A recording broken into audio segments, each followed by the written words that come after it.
অবশেষে ভৌগোলিক নির্দেশক জিআই পণ্যের স্বীকৃতি পেল মানিকগঞ্জের ঐতিহ্যবাহী হাজারী গুড়।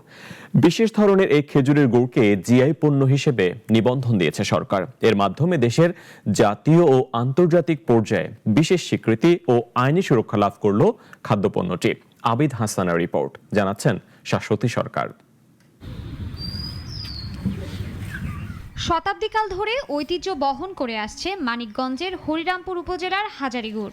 খেজুর গাছের রস থেকে বিশেষ পদ্ধতিতে হাতে তৈরি এই গুড়ের স্বাদ ও মান অনন্য। এর অন্যতম বৈশিষ্ট্য হচ্ছে হাতে চাপ দিতেই এই গুড় চূর্ণ হয়ে যায়, আসে বিশেষ এক ধরনের সুমিষ্ট স্বাদ। শুধু দেশেই নয়, এই গুড়ের সুনাম ছড়িয়ে আছে দেশের বাইরেও। 2024 সালের 20 ফেব্রুয়ারি তৎকালীন জেলা প্রশাসক রেহেনা আক্তার মানিকগঞ্জের হাজারী গুড়কে জিআই পণ্য নিবন্ধনের জন্য আবেদন করেন।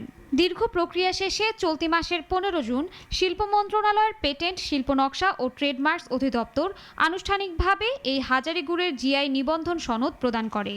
আমার দেশের জন্য খুব ভালো জিনিস, সরকার এটা খুব ভালো উন্নত মানের কাজ করছে। জিআই পণ্য হিসেবে সরকার করছে, এই আমরা আনন্দ, খুব খুশি। আগে থেকে এটা দেশ এবং দেশের বাইরে প্রচলিত ছিল, এখন এটা জিআই পণ্য হিসেবে গণ্য হয়েছে। আমরা সরকারকে ধন্যবাদ জ্ঞাপন জানাচ্ছি। স্থানীয়রা বলছেন, মানিকগঞ্জের বিশেষ জলবায়ু, মাটির গুণাগুণ এবং স্থানীয় গাছিদের ঐতিহ্যবাহী উৎপাদন পদ্ধতির কারণে হাজারী গুড় স্বতন্ত্র বৈশিষ্ট্য অর্জন করেছে। বিশেষ করে হরিরামপুর উপজেলার ঝিটকা ও গোপীনাথপুর এলাকার উৎপাদিত হাজারী গুড় সারা দেশে পরিচিত। লোকসঙ্গীতার হাজারী গুড় মানিকগঞ্জের প্রাণের সুর, এই সেই হাজারী গুড়, যেই হাজারী গুড় বাংলাদেশের বিখ্যাত।